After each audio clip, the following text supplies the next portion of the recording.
Hey, it's Camila Stevenson, and around here we talk wealth. And I see in the comment, the great reset is upon us, and I believe that to be true. Go ahead and put where you are from inside of the chat. I am going to help you to put the pieces of this puzzle together because I can promise you this, a lot of people aren't paying attention to what's happening. There is a global reset happening, and I'm going to show you the different pieces of the puzzle and what the control is all about. I can guarantee you by the time you're finished with this, you'll understand a lot more. If we are investing in this next financial wave, this next financial global reset, we have to be educated about it. And I think the reason why some people aren't getting invested the way they should is because they don't have a clue. What's up from Texas? What's up? Yes, I'm here on a Saturday. Yeah, I usually come in on Saturdays, usually Mondays, Wednesdays, and Saturdays.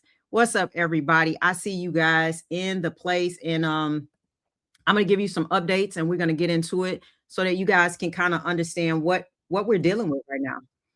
All right, there's a lot happening. Man, there's a lot happening. And listen, y'all ain't seen nothing yet. Y'all ain't seen nothing yet. I don't think people are prepared for what's at play. Okay. There's a lot of damage already done, you guys, right? The markets are gonna feel a little bit of, well, for me, it's a little bit of opportunity, unless something crazy happens that where we get some crazy good news, or you know what I mean? You're gonna see the S&P 500 pull back some more. We never really got the 15% pullback that we needed. We're going to see some down. We're going to see some to the downside. I still think we're going to see some to the downside for cryptocurrency, for Bitcoin. The S&P 500, I think this the second week it closed underneath the 9. So, you know, we got some more to the downside. It looks that way. All right. So, and oil was up 15%. Oil is going crazy. Listen, you guys just get ready. I'm going to help you to understand how to prepare for this.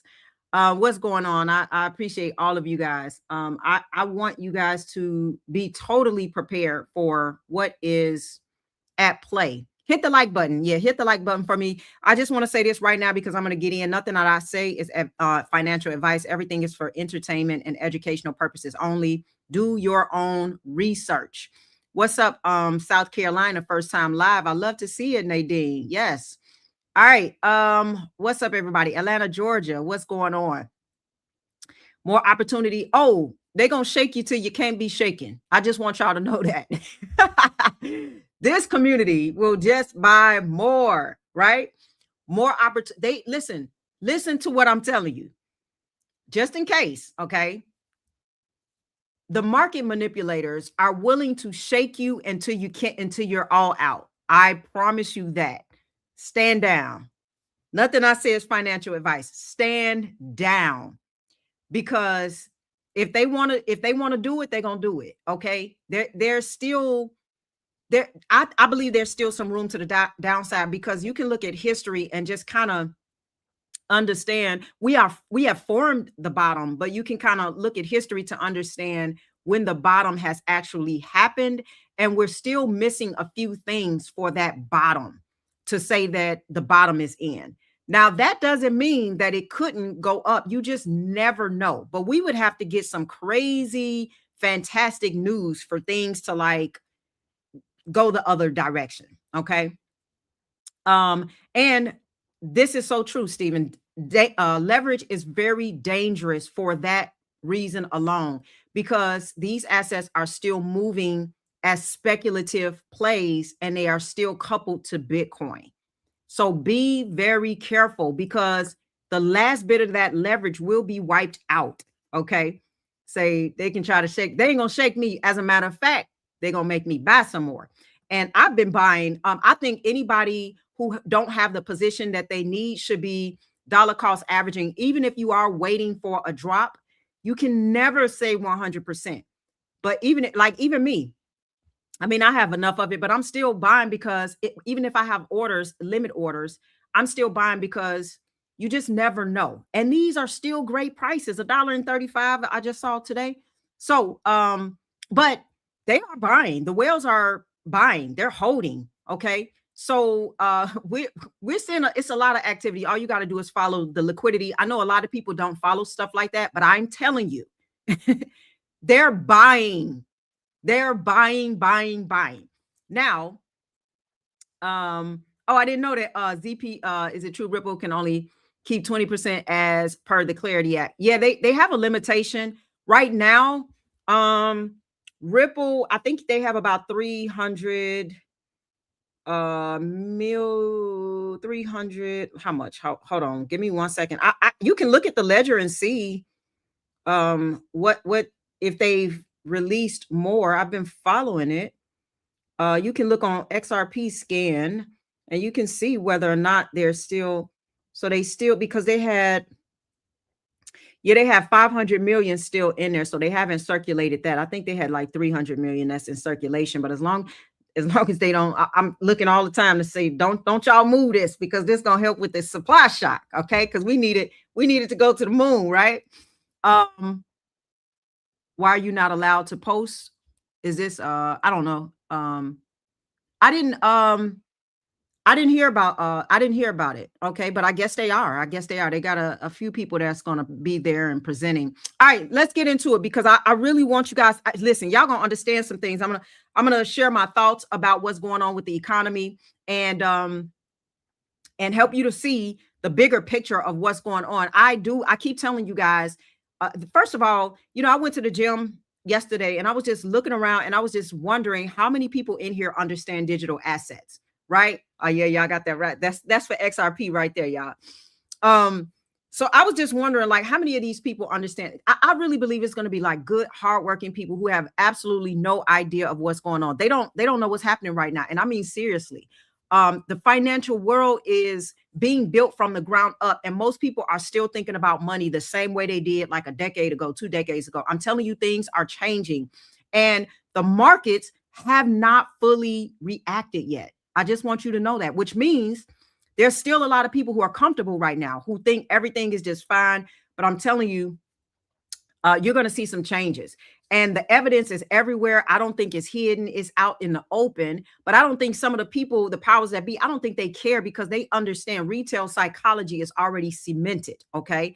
So you got the people who are building the next financial system. They are doing it in the open at this point.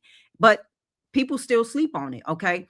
When this thing fully lands, you guys, there's always going to be two groups of people. I keep telling you that gap between those two people are going to be life changing. Okay. So let me give you some updates, and I'm going to put, I promise you, I'm going to put the piece of the puzzle together. You're going to learn something, because I think you do need to understand where we are going. And I'll talk about, is XRP good? Y'all know I'm an XRP lover. So, and yes, I'm going to keep educating. Thank you so much for that. All of you all's kind remarks. And if I do see any super chats, I'll get to them. Don't worry. But I do want to explain this because I want you to be educated. The people who are most educated about what's happening, and this is not something you can study in one day, obviously. There's a lot of changes being made. But if you can follow what's happening in the world, I promise you it'll make more sense. So first, just quick update. The Strait of Hormuz situation is still alive. Okay.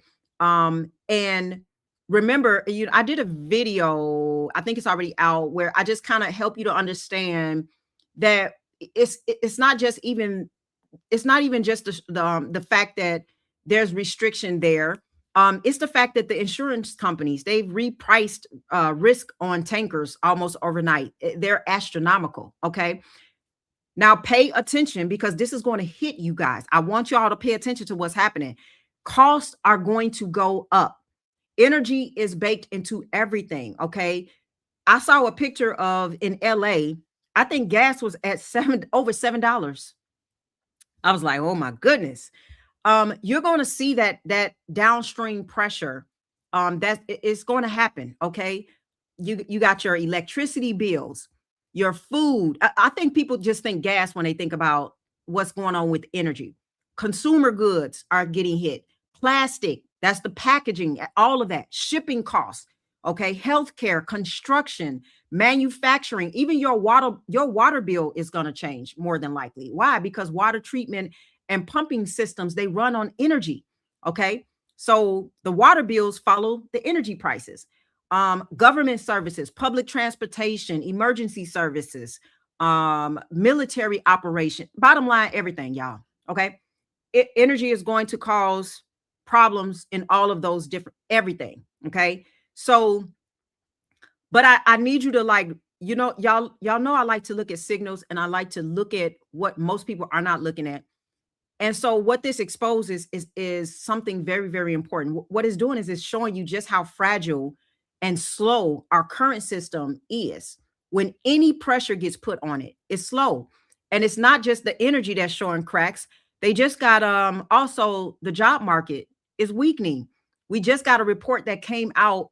It was significantly worse than expected. And most people don't even I don't know if they're following it, but they don't know that almost every single job report that's coming out, that's been released, is coming out with negative revisions from the previous month. Okay. So that's a problem. Okay. It's coming out negative every single time, which means, let me tell you how that gets a little bit more complicated for the situation that we're in. It means that the Federal Reserve is essentially stuck. They're stuck. And I'm going to tell you why. Because think about it. If they cut rates to help the labor market, they're going to risk inflation getting worse, especially with the energy price rising at the same time. But then if they don't cut rates, then the labor market is going to continue to weaken. So they don't have a clean move, right? And that's when we're looking at pressure and tension. Somebody said tension is my favorite word. Yeah. We're looking at the old system, how money is flowing, how things are working in our culture and in our economy. It's showing you that there's cracks on multiple fronts at the same time. Energy, labor, monetary policy, all of it is fragile, but all of it is connected. And I'm showing you these different things. I don't think you understand how they are all connected. Now, I need you to understand something, because I want you to understand what's happening with your money and where the real fight is. So let me walk through this. Okay. And I constantly tell people at work, AI is taking over fast. We are at the service market. Yeah, we ain't going nowhere. Skilled labor is safe for now. Yeah, it is.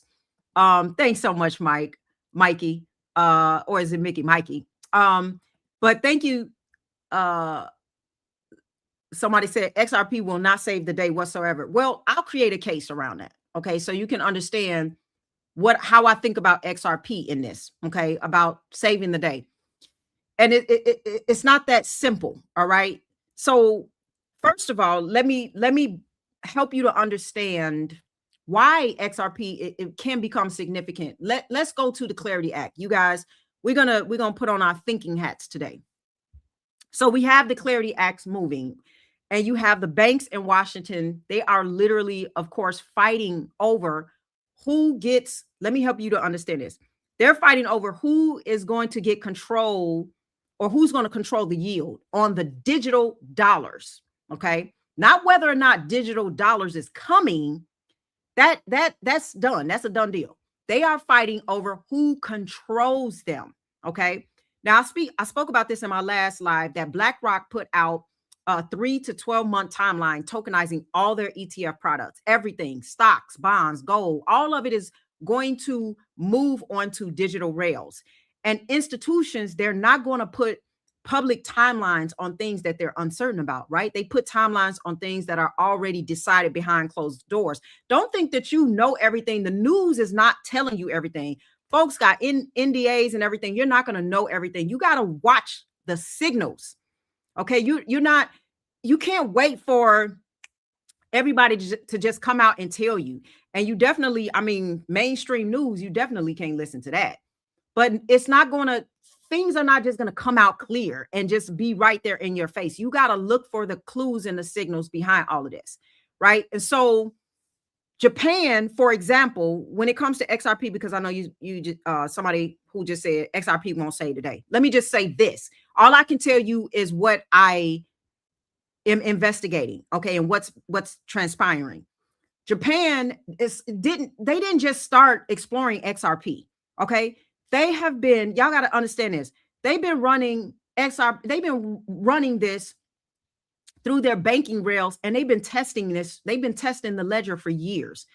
While everybody else in the West debating on, oh, is crypto real? Is it not real? Japan was one of the countries that was integrating the infrastructure into their actual banking system. They tested everything available to them, and they chose XRP. Not now, years ago. They already chose it. And they've been building it ever since. So you got to think about what that really means, because people are arguing, okay, we got one side of the people that's, oh, price predictions, what the regulators doing, are they dragging their feet, are they not?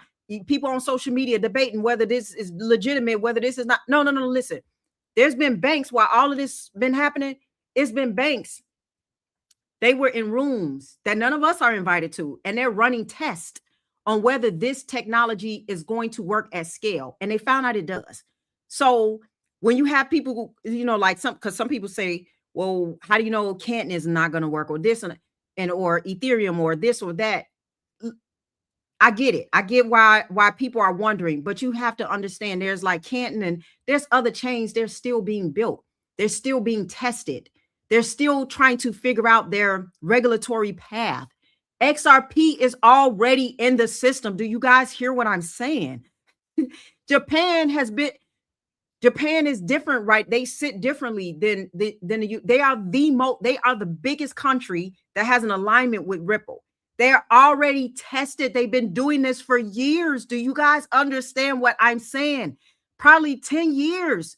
Y'all late to the party. Y'all think that just because we're talking about this now that they have, no, they've already integrated it into their real banking infrastructure, into one of the world's largest economies, right? So that is the whole argument. Say what you want to say. They've already got it. You're late. You don't understand what they've been doing. They've been doing this. So right now, what we're watching, finally, okay, it's been happening. It's been happening since 2008. I keep telling you guys that what you've got is the old system is cracking under pressure on multiple fronts, okay? And then you got this new system that's already being assembled in real time in some of the largest institutions in the world, okay? And the people building, y'all can say what you want when you say, oh, XRP is not this and that. They're not waiting for your public approval. They don't need your approval. They've already been testing it, whether you agree or not, right? They don't care whether you understand it. They've already moved. That's what some people don't get. They think just because they heard about this or whatever, that like these banks haven't been testing this stuff. They've been already implementing testing. They have been, come on, it's simple, you guys. You know how you're pre-testing and you're running through, you know what I mean? You're testing the system. You're over and over, whether it's a car or whatever technology you have, like you're testing and testing and testing and testing because you want to make sure when it goes live that it works. They've been testing it for years. Do y'all get what I'm saying? Right? So I think sometimes because people don't know what the big banks and what institutions have been doing, they think, you're thinking because you haven't gotten a memo that it's not being done. It's being done. You just don't know it. They've been stress testing this. You just don't realize it. And so now, you think this is all a coinky dink? This is not a coinky dink. Okay. That's how we call it, y'all. Y'all know what I'm saying. A coincidence. Okay. If you want me to be proper about it. This is not a coincidence. All of these different plays are happening. They need a crisis. They've been testing it, whether you get it or not, right? So I hear you, Dorothy. See, I'm picking up what you putting down. So this is all orchestrated. This is all manufactured, guys, right? I'm just looking at some of the where I don't remember where I got this hoodie from, but I like it. It says one life, right? And then at the bottom it says limited, one per person, make it count. And that's what we're going to do right here. We got to make it count because you only get one life, right? So somebody said, if you had $5,000, are you going with HBAR or Jasmine coin? Oh, I would be going, I like fast settlement. So I would be going with HBAR. Nothing I say is financial advice, but I'd go with HBAR. But I ain't got none against Jasmine coin. I've been hearing some good news about that. And I've been investigating Jasmine coin. At the end of the day, let me say something on that note too. Like, you're not going to be able to, at some point, I know if you got a lot of different coins spread out, at some point, you guys are going to have to like concentrate this, because it's going to be hard to keep up with like 30, 40 different coins. You know what I mean? You're going to have to, at some point, because you're going to have to be educated in what you're invested in. And so I'm a little more educated currently on like HBAR and fast settlement. That's why my top 3 coins are XRP, XLM, and HBAR.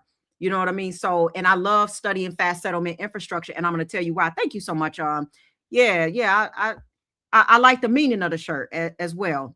Well, all season right now is it's going to need the Clarity Act. Like, we're going to need the Clarity Act to pass before all season goes anywhere, because everything is still coupled again to Bitcoin. There's a lot of manipulation.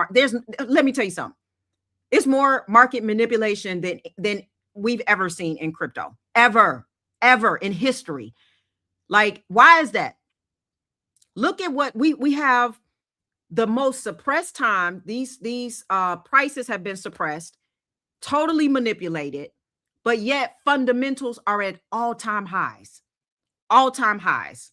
Everything you hear about digital currency, tokenization, moving to when everything is tokenized, we're not looking at a couple of $1 trillion, you guys. We're looking at hundreds of trillions of dollars. When we're talking about real world assets being tokenized on the blockchain. Okay. Now, let me explain to you really quickly too what we're actually building, and then I'll look at some more of the comments, because I need you to understand this is all about control, and it's about control of your money. This is what we're having is an important conversation, because when you hear these words, stablecoin and tokenization and digital rails and programmable money, most people are hearing, okay, this is going to be convenient. I'm going to be able to, we do talk about fast settlement, faster payments, no waiting 3 and 4 days and all of this. And I help you to understand how it's going to change the game with how money moves. And then also all of these ridiculous fees and stuff to move money across borders. And yes, that's part of it. But that's the part I think they want you to focus on, because it's easier to sell convenience to people. What's harder to sell is what is underneath all of this. Let me explain. Matter of fact, let me explain what programmable money really means, because I don't think a lot of people have thought this through. Now, right now, when you have cash, or even like, let's say you have money sitting in your bank account, it's relatively neutral. Okay. You get to decide, when do I want to spend it? Where is it going to go? The money itself doesn't have any conditions attached to it. It can't do anything outside of you actually taking the money and doing something with it. Okay. So it doesn't care. It doesn't know who you are, what you believe, whether the government approves of what you're about to spend this money on or not. When you're talking about programmable money, that changes everything, because programmable money means that someone can write down conditions into the actual currency itself. So these are conditions that's determined by how much is going to be spent, where it's going to be spent, when does it expire, whether your access gets restricted based on criteria that you might not even be aware of, right? So the technology to do that already exists. But the fight, I don't think people understand what the Clarity Bill fight is about. The fight that's happening in Washington right now is over stable coins, and that is directly connected to who gets to write those conditions. So who are going to write these conditions? So remember, Trump has sided with the Americans over the banks on stablecoin yield. And what it means is that banks basically walked into Washington and said, we don't want regular people to earn yield on digital dollars. We want to sit in the middle of that. As the banks, we want that control. We want to control that flow. And what Trump basically was saying, he pushed back. He like, no. And again, I'm not making this a political conversation. I'm just trying to help you have a money conversation on why the Clarity Act, why there's even been friction, and how that moves into how they really want to control your money. Okay.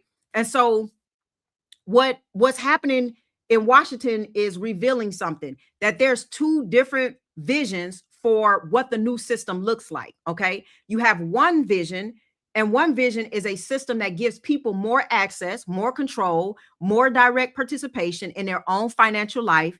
And then you have the other vision, which is a system that looks like digital on the surface, but it has a more centralized control underneath it. Okay. More centralized than anything we ever seen, because now this is in digital form. Okay. So, and the reason why this fight is so intense right now is because whoever wins, it shapes everything that's going to come after that. Now, let me walk through this real quick. Let me do this super chat real quick, because I want to help you to understand. Hit that like button for me. Thank you so much. I appreciate your generosity. Hey, Camila, what's your stance on RLUSD cannibalizing XRP adoption? These partnerships announced confirm XRP LUs, but not explicitly saying XRP over RLUSD with no volatility. Thanks in advance. Well, the thing is, RLUSD is digital stablecoin. I mean, it's digital fiat in a sense. Any stablecoin, all banks are going to have their stablecoin. Okay. And as we know, Ripple is a bank. So they're going to have their stablecoin. The stablecoins can't compete with our XRP. XRP is neutral. It cannot, there cannot be any clawback on XRP, right? There's no programmability. That's not how the ledger works. So when you own it, nobody can take it from you. Now, the stable coins operate differently because there is clawback. It is programmable, meaning there are rules that are baked into it. Okay. So Ripple, that's their stable coin. They want to have their stable coin, but guess what? All of the banks are going to have their stable coins. Okay. So XRP and RLUSD do totally different things. They're like night and day. One is a stable coin, which can be programmable, which means it is baked into it, rules and regulations and clawbacks and all of that. Okay. So, but that can't happen with XRP. That cannot happen on the ledger. And the ledger has a dual function where you can put stable coins on there, but remember, they can get clawed back. Okay. They can get taken back because it's programmable. There's rules and regulations to it, whereas XRP cannot. You can't take it. That's how they created the ledger, right? And so a lot of these will be used on the XRPL because XRPL has that dual mechanism to be able to use other technologies built on top of it. Okay, so it's not like one over the other. You know what I mean? Like a lot of people are asking about Ripple stablecoin. Think of stable coins as pretty much digital fiat. It still has rules and regulations, and every bank is going to come up with their own stable coin. No bank wants to adopt another person's stable coin. That's why XRP is different, because XRP is neutral.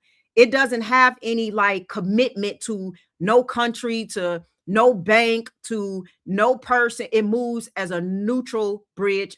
It just bridges each one to one. You don't have to have trust in each other or any of that. And that's what makes it uniquely designed. And I'll talk a little bit more about that as thank you so much. I appreciate these super chats. This shows me something really big is coming, and the elites is really trying to shake us out and buy the dips all by themselves. You are so right.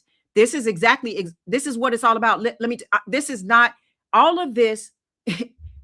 None of this is all manufactured, you guys. It takes a crisis. First of all, they always have been preparing to transition to the next global reset, to another financial reset. This is a world order reset. Anytime they transit, think about this. First of all, let me just say this. We have to transition, first of all. There's too much control first, and this is why even with Bitcoin, when Bitcoin came out, people were ecstatic about the fact that they can control something outside of like the current financial infrastructure.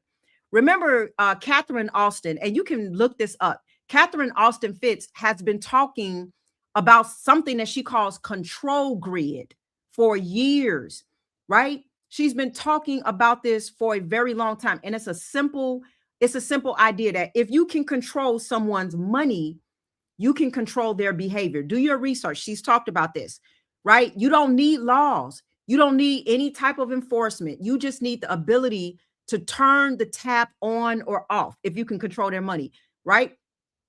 And a fully digital programmable financial system gives whoever controls it exactly that capability. Okay. Now here's where it gets real with this. And that's what I'm telling you. Like Like even in this even with the switch, they still want to control your money. Okay. And that's why XRP is different, because I'm telling you, with stable coins, digital fiat, it sits in between currency and whatever, whatever coins you can, like, it's like a intermediate, it's in between them. But it's really digital fiat money. It's not, it's still controlled. Okay. And that's why do you think the banks are fighting over this? Why do you think that we can't get the Clarity Act? You would think that they just say, hey, let's just get this done, because there's a sense of control that they want, right? Hold on one second. I'm gonna look at that super chat because I'm looking at it over here. Okay, thanks for your answer. Absolute. Thank you so much, Miguel. Completely agreed. Second part, if XRP with super high velocity is used to bridge payments, wouldn't that mean the price doesn't need to be very high, or is that wrong? Yeah, I think that's wrong, because you got to remember, when banks are moving money, they're moving large amounts of money. Okay, so they are not moving like 100,000. They're not even moving 100 million. They're often moving billions and trillions of dollars. Okay. And remember, the way the system works is that you got to have all of that pre-funded. There's all these intermediaries. So it keeps money locked up for quite some time. If you have one country moving XRP or moving current, I'll say moving value, not XRP, moving value to another country, and you're trying to close settlement on the other side, just imagine, remember, there's a finite amount of XRP. Okay. And so imagine if they're trying to move $50 billion, then they would need to own the majority. They would have to, these countries have to let XRP sit on their books in order for inventory, in order to move on demand, right? At some point, if they're using large amounts of money, it's not like they can make more and more XRP. The only way for this to work between banks that are moving large amounts of money at scale is for XRP's price to be high. They can't move it at $2. They would need too much of the supply. It's not enough to be able to do that. So it would have to be priced high enough for them to be able to move it and not run into friction. I mean, if it's still low, then we're still going to run into the same problems that the new system is trying to overcome and fix, which is friction. At XRP at a low price still brings friction, still brings problems, still brings a blood clot in the plumbing system. So that's exactly why, even for now, banks can't really utilize it at scale. They can utilize it right now, but they can't utilize it at scale. If it's priced low, you would have to have it priced high enough, because then you will have one bank having to own all of the XRP in order to move it. You know what I'm saying? Or they will be capped with how much they can move. That doesn't work for a liquidity crisis. You need deep liquidity for that. A low price XRP doesn't give anybody deep liquidity.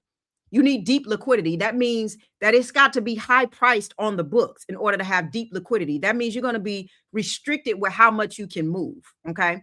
So it still doesn't work if it's at a low price. Not when we're talking about banks, or not when we're talking about a liquidity crisis, or not when you're talking about anything outside of a calm market.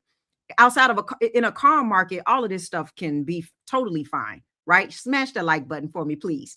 Right. And so, and a little bit more about XRP. You know what? I want to say this too. Look this up as well, because if you really can do your research and understand the type of control that they're trying to gain with your money, you'll understand. So look up control grid, and then also remember this too, because all of this, the reason why XRP shines again is because it solves a liquidity problem. People want access to their money right now. Like, you can't get that. Remember, go back and look at this. Tucker Carlson, he talked about publicly about walking into the bank, and I'll get into some more of the super chats as well, so don't worry. Remember, he walked into the bank and he was told he could not withdraw his own cash. The cash was there, but the bank decided, and I'm gonna give you another story. This is gonna blow your mind. The bank decided that the transaction looked like suspicious.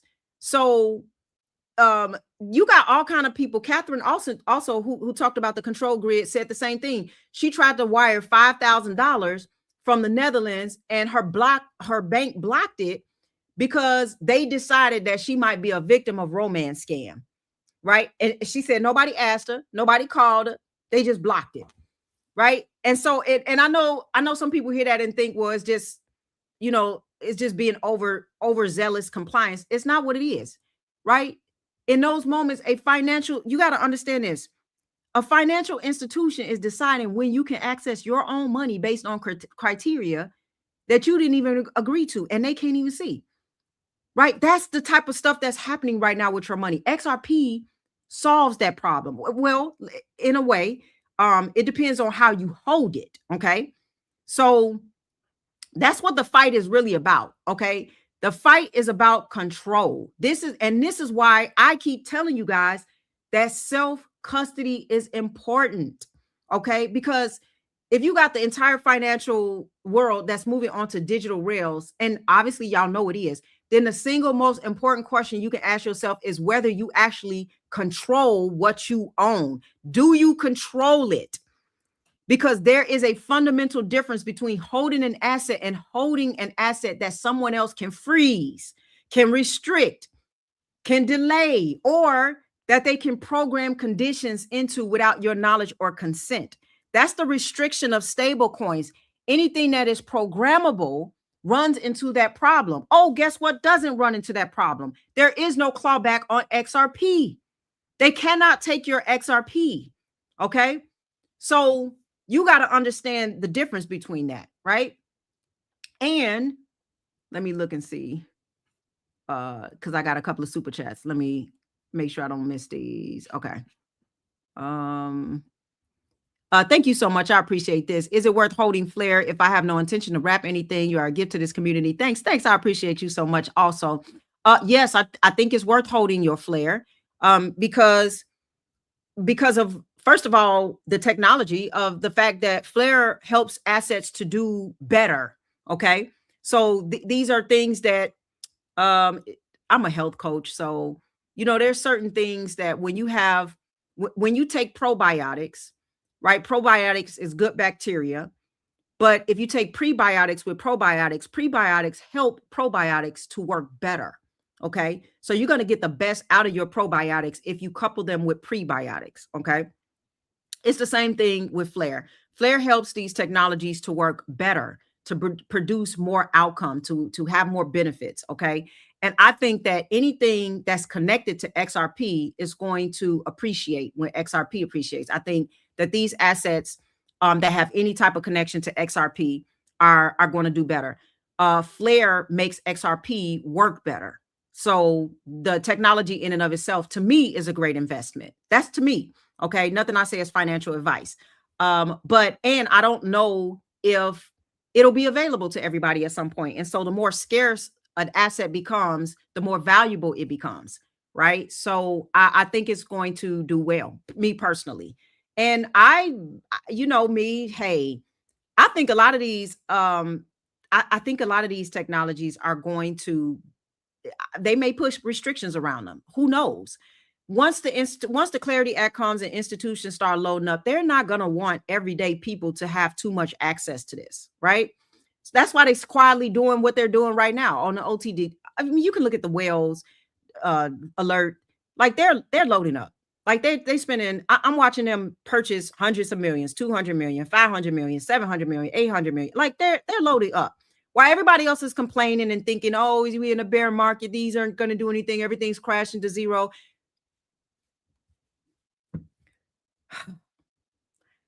All you have to do is follow the money.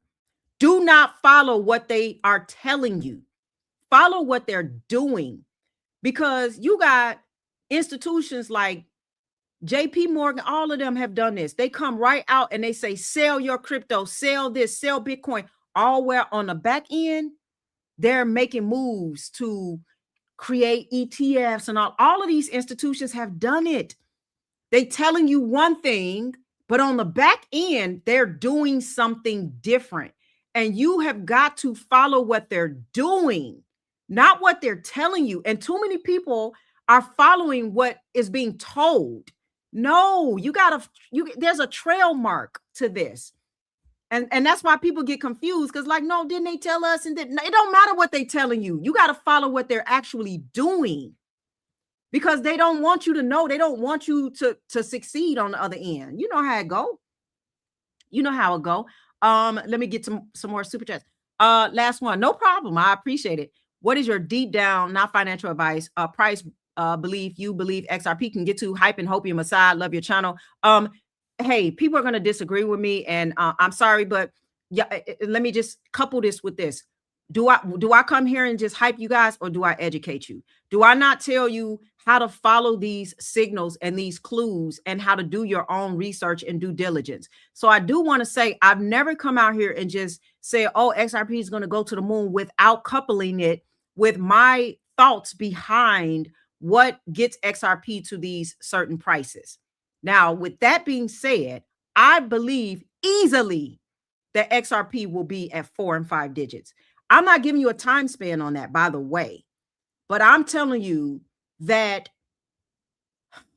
even just logical thinking. Again, I think it's crazy. Like, people, I mean, you watch Solana go from, you know, a low price all the way to the 100. I don't understand how people have been so brainwashed, you know, as to think that these prices can't get there. Now, first of all, these are good investments, because even if you look at where XRP is now and some of these prices, even if it went to all-time highs, you're still looking at 200 and 300%. Don't tell me that that's not a good investment. I don't know anybody who can say that these technologies are not a good investment, when even if it were to reach all-time highs, you're getting hundreds of percentage of a gain. Okay, so that's ABC. Okay, 1, 2, 3. All right, now you have, when Ripple came out, and Ripple, I don't want to say he, the institution, the business, okay, because it's not just one person. Yes, we know Brad is the CEO,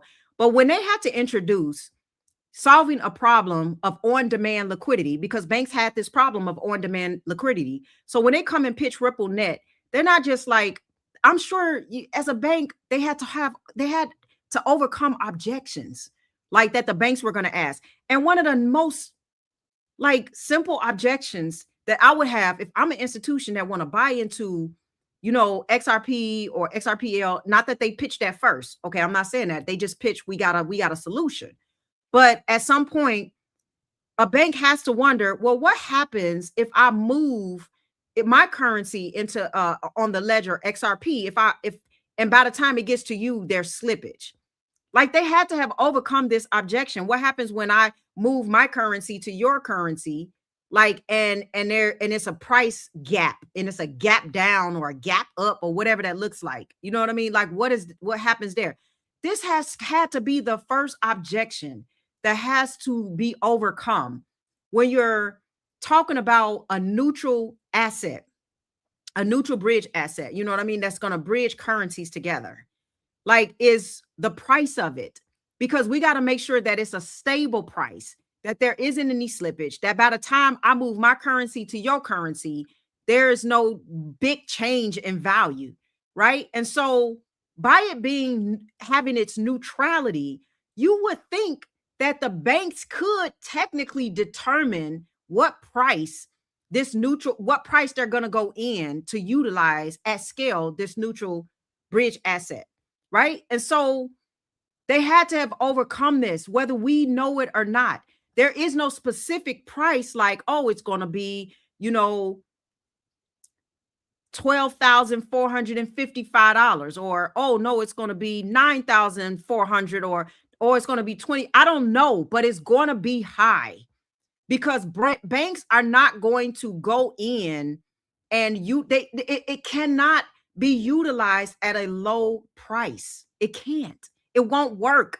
And this asset is not for retail. Y'all keep forgetting it's meant for banks and institutions to be able to move value quickly at a low price. Y'all know it's not for retail if they got it stuck at a low price. It's cheap, it's fast, it's affordable. So it's not for us. And so the banks are not going to utilize this at a low cost at scale. They're not going to do that. Anyway, I believe they've already decided like that it'll be in 5 digits, or it'll be even above that. But yes, I'm all I'm watching the clues. That's all I can tell you. It's not just, I'm not just here to just hype you and say, oh, it's going to go to this price. No, it makes you gotta, I mean, some of it is really common sense if you just do your research. Okay. Yes, Catherine Austin Fitz. And I'll get some more. And yeah, I'm stuck in some of the older comments. Yeah, that's a lot of control. Like that's what they want to, that's what they want to do. And the thing about it is that XRP and assets like it represent something very specific to even what we're talking about with the control and all of that. They represent the freedom. Okay, the freedom that Rails side on in this whole equation is open, is interoperable. It's not owned by a government. Y'all have to understand that word neutrality is doing a lot of work. I mean, it's doing a lot of work. Neutral. It's not controlled by a single institution. It's built to move value across borders without asking permission from a correspondent bank or from central authority. You know what I mean? It doesn't side with anybody. That's why they have to almost, because it's so neutral, the banks, if they want to communicate with this, they almost have to come together to design like, okay, let's agree on a high price. All right. Because this, first of all, it benefits all of us to use this new technology. Why? Well, because we got capital locked. I gotta, if I'm sending, from Japan to Korean or to, to Mexico, to the United States, to Europe, like I gotta have your currency locked up. I got to have it in your currency, and I got to have a little extra to make sure by the time things clear on your end that there's enough. You know what I'm saying? Like, so it traps capital. Do you understand when you unlock that amount of money being trapped, what that does for an institution, how they can utilize that money in different ways? Like, it's a game changer. Like, none of this is a coincidence, y'all. This is all by design, and it's exactly why the fight over who controls the new financial system is going to be more important to anyone holding these assets, because the outcome of that fight is going to determine what the system transparently looks like when it's finally built. And right now, that outcome is not decided. That's what we're trying to figure out. And I always say XRP, the regulation, they already have that. So before the Clarity Act, it still shines, right? This is a live video. I'm talking in live. I'm right here talking to you right now. Pittsburgh here pretty much broke unless I sell my XRP. You gotta, I mean, that's why I say the other thing is you gotta find ways to produce income and which is getting harder and harder. Do y'all understand why so many people are not going to make it on the other side of this? It's already hard enough. We already got inflation. We already got an energy crisis headed. Food is about to go up. Our energy bills, our gas, everything that we buy, everything, manufacturing, the cost is going up. Everything, the delivery services, when, Uber and all of it, they're about to start charging an arm and a leg. If you was getting stuff, everything is about to go up. And meanwhile, it's planned, because they can't just come out and say, all right, today is this date, this year, and we are now transitioning into a new global financial system. They can't come out and say that, y'all. Like, this has been planned. So they got to make this dramatic scene, and it's got to be a crisis. Like it's a problem solution. Like, we created the problem and we're creating a solution. We're going to save the day for you guys, right? And things have been tested. Do I think yeah, I do. Especially after the Clarity Act. We do need the Clarity Act outside of XRP being adopted as a crisis, as a solution, as being necessary to, I keep telling you guys, like, so yes, we need the Clarity Act for all of these assets to go to higher price. But the other option that XRP has to go to higher digits is to be adopted by Japan. Okay, so right now, if energy continues to stay up, okay, because we see oil prices going crazy, Japan is going to have to raise interest rates. Japan don't own their own oil. This is hitting them hard. They're going to have to raise interest rates. Now, I don't know if like a 25-point raise is going to do it. I'm not sure. They said that they were going to have a meeting. They were going to wait till April, I think. I don't know. I don't know if they can wait that long. If they raise interest rates, the reverse carry trade is going to unwind, and they're going to need a way out of this. Okay. There would need to be a supply shock. There would need to be a lot of things that happen that would get XRP to go to, maybe double digits, maybe to even triple digits. It would, because they're not going to be able to utilize it at a low. They're going to have a higher price where there's no slippage for them to use it. So you have two different alternatives for XRP. It could go its course with all of the other cryptocurrencies during the bull run after the Clarity Act and all of that. You're going to have people FOMOing in. Trust me, like the FOMO is going to be enough.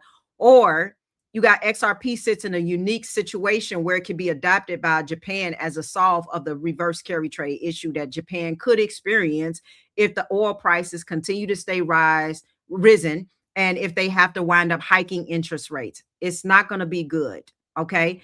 And I do want to warn you guys, if this happens, you're going to see blood. And when I say blood, I mean, you're going to see your portfolio chopped. It's going to tank. I don't mean to laugh, and but you may as well laugh before you cry. Okay.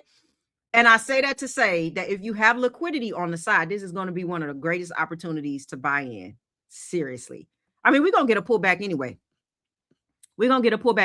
Okay, let me look at some more super chats. Again, do not disclose how much XRP or other assets you have in the public forum. Please listen to this person.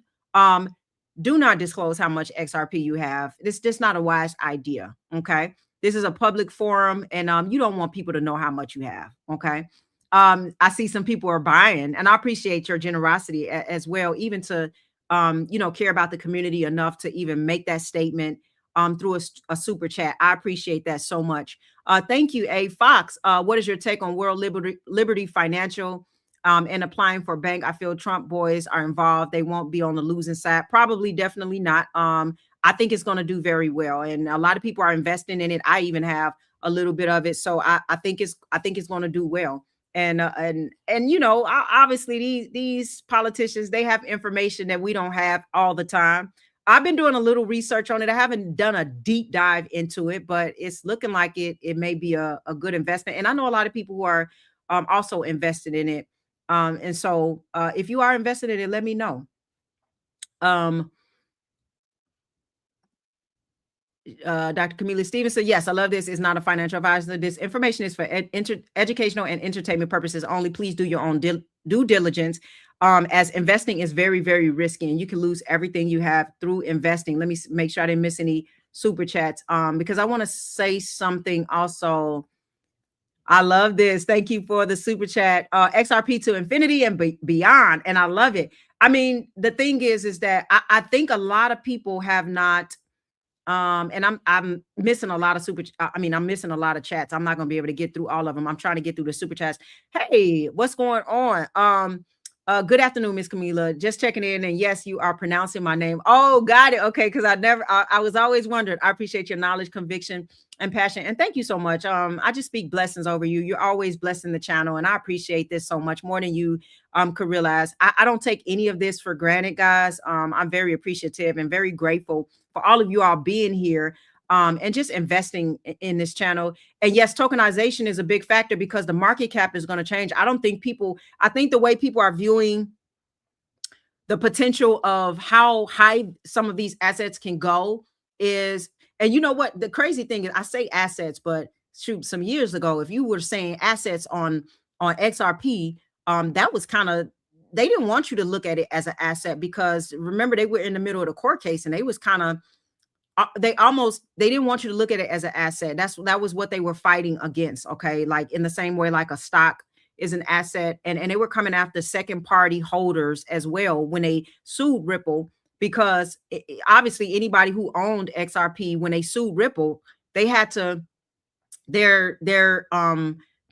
they lost a lot of money because obviously things like tanked, and then they pulled it off the exchanges and everything. It was just like a mess or whatever. But they were viewing it the way they were viewing XRP is they were taking it from the perspective of whoever was holding it. So people who didn't really understand much about it, about the matter of fact, most people who own XRP, they didn't even understand Ripple until the lawsuit came. So that right there shows you like that people weren't buying this technology due to Ripple, but some could say they were buying it almost like a gamble. You know, they thought it was an asset that they can put money in and it go high or whatever. So they was taking the interpretation of the investor who was buying XRP, and they used that in the lawsuit.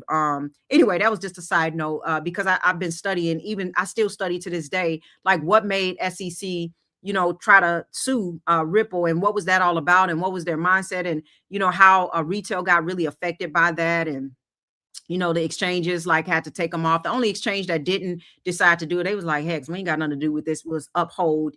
And but I got something to share with you guys. I found out something very interesting. But anyway, tokenization, yeah, this the rules are going to change. Everything's going to be tokenized. Let me get to some more super chats. I love your videos. Thank you so much. I appreciate this. Purple Rain, proud to say I got a bonus yesterday, added in my crypto IRA and buy the dips on XRP, H bar, and XLM. I loved it. Learned that wire transfer real quick. Check SHX today. Great job for long-term holds. And yes, thank you so much. I appreciate this. And yes, SHX hit a low for the last 3 months today.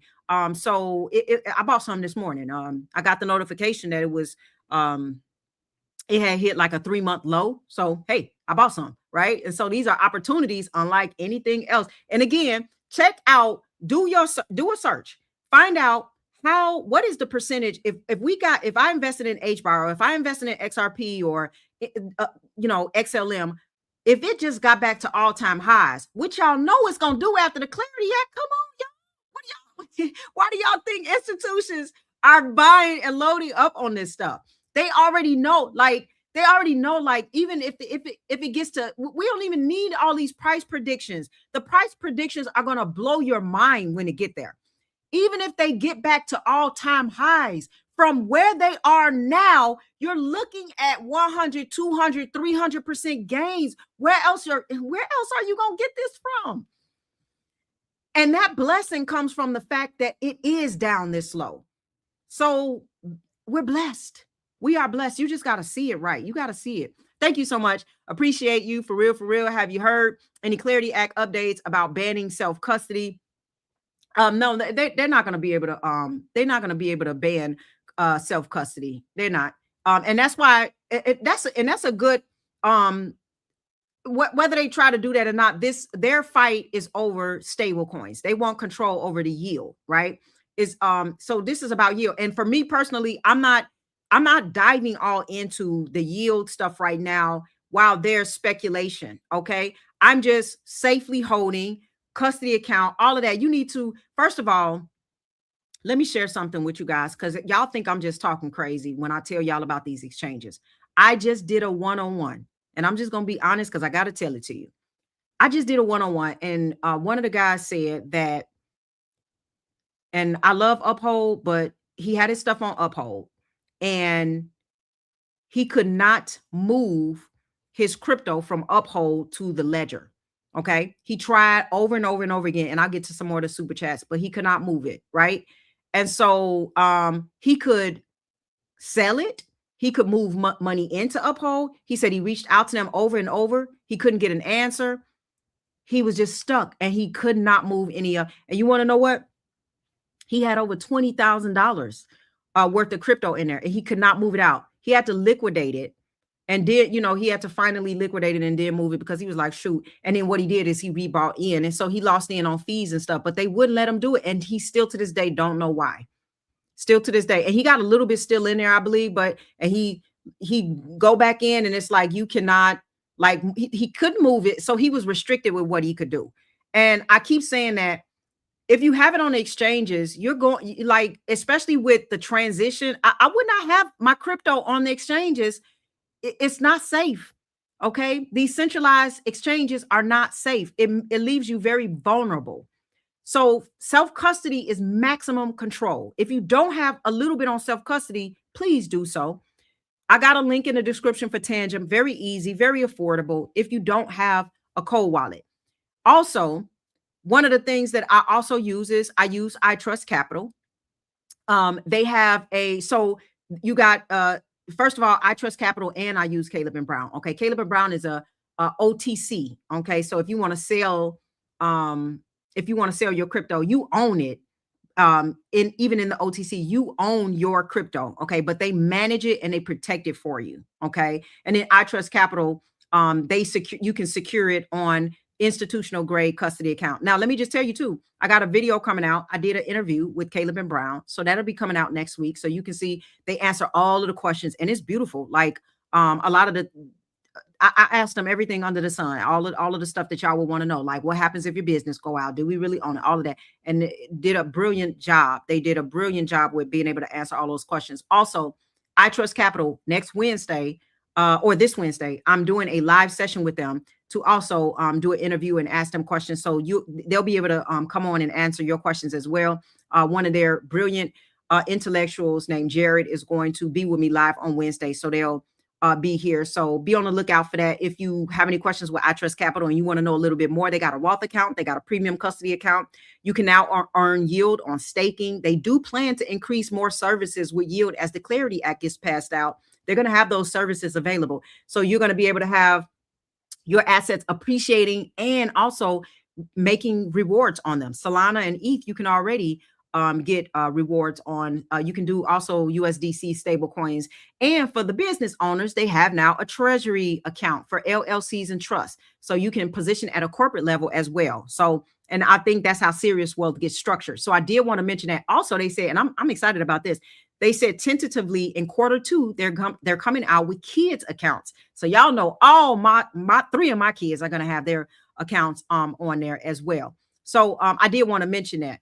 But be very careful on these exchanges, because I think as we're in this volatility phase and this transition, people are going to get screwed over. I think if it's on the exchanges, they owe you your crypto. You do not own it. And so I hated having to tell the guy, I'm like, well, it's in writing, they can do whatever they want. They can, so they decided they didn't want you to move your crypto into a cold wallet. All you could do, you could move money into there. You could buy and you could sell. So you obviously ain't that much of a threat if you can buy, steal, and sell it and liquidate and all of that. But they just would not allow him to move it off the exchange to the cold wallet. So y'all better get y'all stuff off these exchanges, please. Let me go to the super chats. Also, I forgot to tell you, there is a $100 funding bonus in the link in the description. If you are interested in I Trust Capital, if you have questions, you can always ask them as well. But there's a $100 funding bonus as well. Okay. So all of those links are in the description. Let me get to some more of the super chat. Thank you guys. I appreciate this so much. P Money, thanks for everything. If I transfer my crypto from the exchange to the wallet when it was $3 and went to $2, do I lose the value in the wallet? No. It is what it is, wherever it's at, whether it's in the wallet, the exchanges, in a custody account. You don't lose the value, because that's the value that everybody has with XRP. If it goes down to $2, we all lose the value. Okay. So all of us, when it went from $3 to $2, all of us go down. Okay. And whether it's in a cold wallet, whether it's in an exchange, whatever, you're going to see that number drop.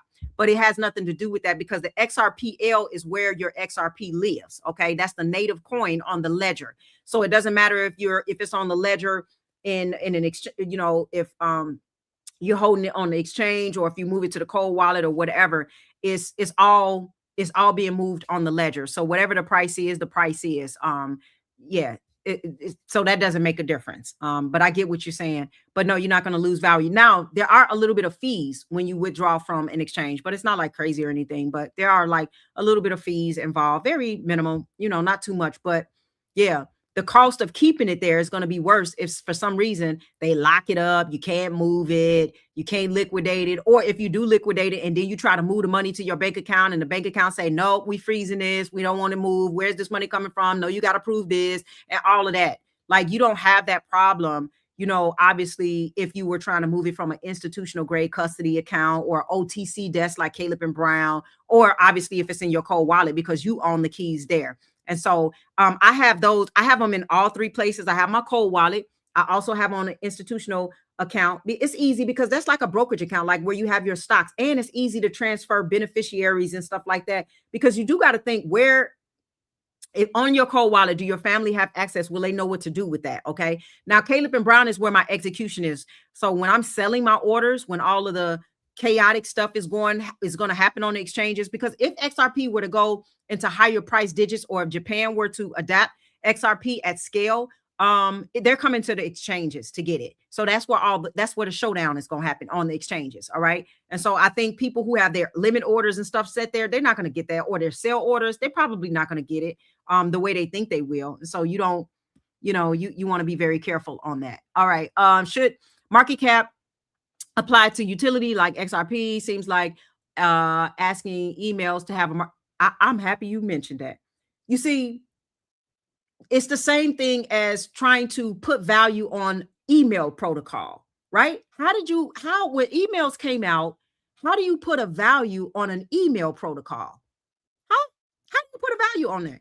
That's why the market cap cannot put a value on XRP. Okay. First of all, the market cap is going to change when when real world assets are tokenized. If everything is going to live on the blockchain, right?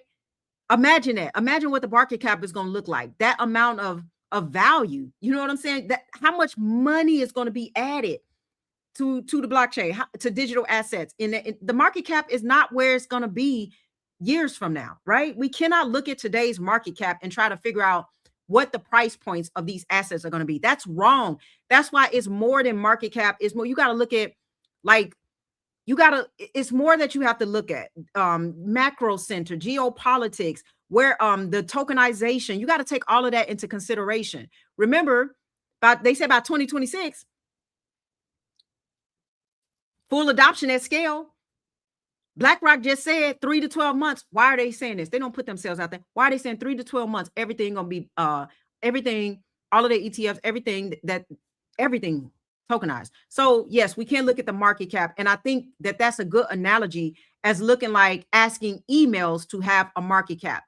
When emails came out, and here's the protocol, and they bring it before you, how do you give that a market cap? How do you cap the value of what emails are going to do? How you can send information like this in 2 seconds, when before maybe you had to go other routes and put it in the mail, and how many days is it going to take to, for this letter to get, and then the post office person got to take it, and then the mail person, then they got to and then you got to put it on a truck, and then you got to move it, and how many days that take. And then when you say, oh, well, we got a way to get information through writing, through email, and it'll get sent to you in like 2 seconds, 3 seconds, XRP, right? How do you put a limit on that? Well, I think the market cap on the email is, no, you can't put a value on you can't put value around that. You know what I'm saying? So that's, man, y'all putting on y'all thinking cap, boy, because that's a very good way to explain how people are restricting some of these assets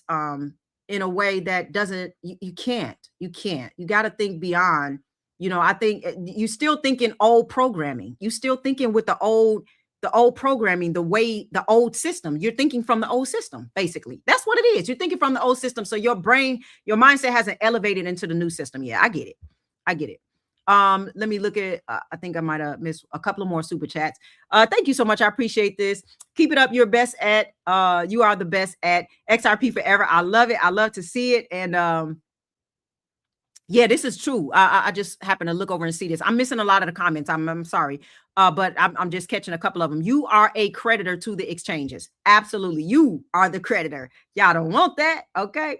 I'm happy that you are learning. All right, let me get to this super chat. Can I withdraw money out of a Roth IRA from ITRUST for the first time? I think you can. I think those are the limitations. As a matter of fact, if you are a first-time home buyer, or if you are like sick or something like that, those, I believe, are the exceptions, if I'm not mistaken. Okay. And then remember also, with a Roth IRA, you can always withdraw what you put in. You just can't withdraw the appreciation, right? So if you put 10,000 in there and it appreciates to 100,000, you can't withdraw that 90,000 unless, I think, you're a first-time homeowner or you get sick or something like that. There are some stipulations with that, but you can withdraw the 10,000. Okay. And so That's good. And if and we can go over this question too on Wednesday. And you can always reach out to them as well. But yeah, I think you definitely can. I think that's one of the exceptions. It's not a lot of exceptions, but I think that's one of them that is an exception. And I'm making sure I didn't miss any super chats. I'm not going to get to all the chats. I just want to make sure XRP is designed for 1 million shares. 1 cent times 1 million equals 10,000. Hey, I like it. I ain't mad at it. Okay. I ain't mad at it. Like, let's see, somebody's adding value. It needs to be in a Roth container before you take out, as what I was told from ITRUST. Okay. So thanks for even sharing this. And we can get more, you can reach out to them if you want to.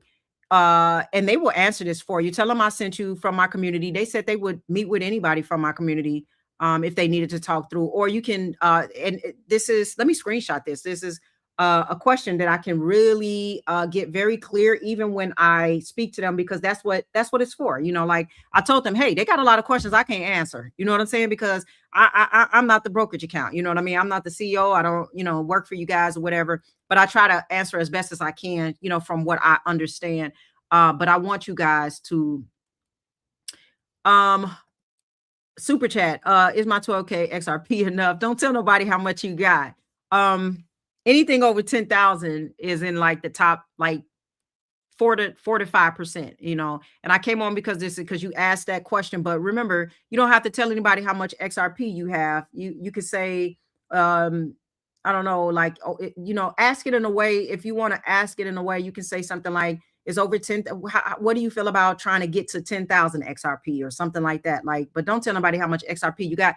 Yes. That, I mean, when you say enough for who and what, like that's a question that's going to change per person. But to me, 10,000 XRP is more than enough to retire in the future. Okay. So I'll say that. But like, let's say, but you want to sell like 8,000 of your XRP. Well, it's not enough if it's like, well, I want to be able to sell 8,000 XRP when it get, then you know what I'm saying? So it just depends on how much you want to hold long term and how much you want to, if you are cashing in. Some people aren't cashing in at all. And some people are taking profits at certain levels because they need to pay high interest debt or they want to reallocate into other assets. So everybody got a different game plan. There's no right or wrong to this.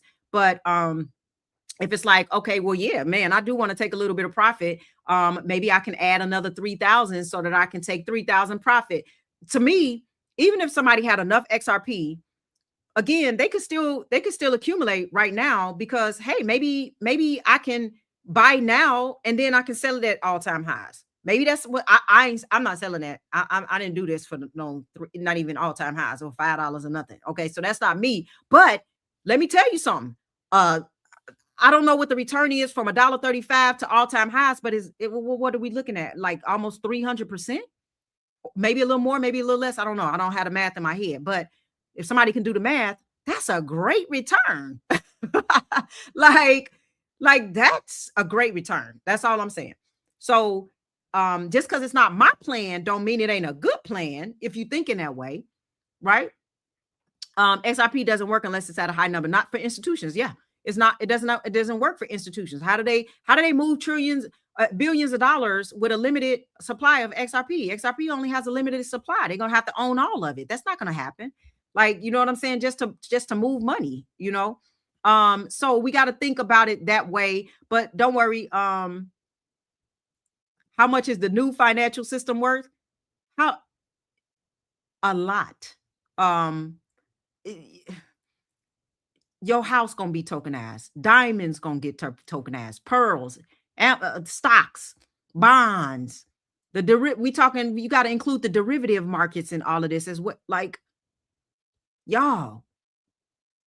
A lot. I mean, more than you can imagine. Nothing like it is now. Everything on the blockchain, everything tokenized. Are you kidding me? Able to move digitally, like. That's crazy to me. Quadrillions. A lot. Y'all not thinking. I believe this will be the greatest wealth transfer of humankind. That's what I believe. Now, you can believe whatever you want. Diamond's already tokenized. Yeah. They tokenizing everything. everything, right? So everything tokenized, real world assets, everything you can imagine. Okay. Payment settlement, everything, anything and everything you can imagine. Tokenized, y'all. So do the math in your brain and just know what that's going to look like. Okay. So this little $2 million, all of that is going to change. Okay. So you got to understand that. And I just really want y'all to understand, because they'll be able to put in sell orders. But they have market sell orders, so you would have to wait for things to settle. Okay, but yeah, you can sell. But that's why I did Caleb and Brown, because Caleb and Brown have limit orders, so you will 100% be able to sell there. My iTrust, the reason why I have mine in iTrust is I don't want to sell in iTrust. Okay, I want to appreciate and earn yield. I want passive income, being with an institutional custody account, and I want to eventually be able to use this collateral. Okay. My sell orders, I go with an OTC desk for that. Okay, that's what Caleb and Brown is for. So I use them very differently. And once you see the interviews, you'll understand how they operate a little different. They're all different strategies for me. But I love iTrust because they have the Roth IRA and stuff, and this is like long-term wealth preservation and structure. You know what I'm saying? But Caleb and Brown is like buy sell orders. You can get them at better prices. You can even negotiate percentages with them because it's an OTC desk if you have large orders and stuff like that. And so they work much better. The bigger picture is that I want you all to realize is this, and I appreciate you guys staying to be educated because there's so much changing. We're all still learning as new information keeps getting rolled out, but some of this stuff, you gotta kind of put the pieces of the puzzle together.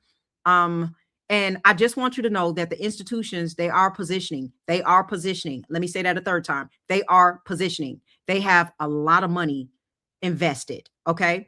And if you think about it, if you have countries that are moving away from dollar dependence, because that's what they are, and they're looking for neutral bridge assets, then assets that no single government can own, that can move value across borders without any political conditions. Think about that. There's no political conditions attached to this.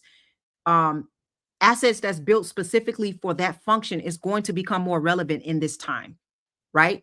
That's why I talk about XRP, is because of the relevance of what we're dealing with right now. Okay, we just spent an hour establishing that the world order is moving towards faster settlement, tokenized assets, interoperability, financial rails.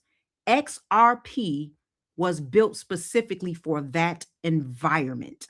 That is what I need you to know. Now, I know it has not decoupled yet, so I get it. Y'all still looking at the price. It largely trades with the overall market sentiment right now. So when risk gets sold everywhere, yes, it's going to drop, but that is because the market is still treating it like a speculative asset.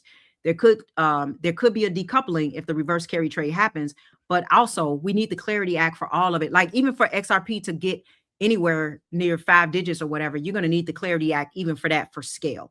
But it can get there out of just pure necessity. Okay, so yeah, there's a gap. There's going to be a huge gap between those who benefit from this reset. And you know what? I just want to be honest and say, even though I'm educating you guys, it's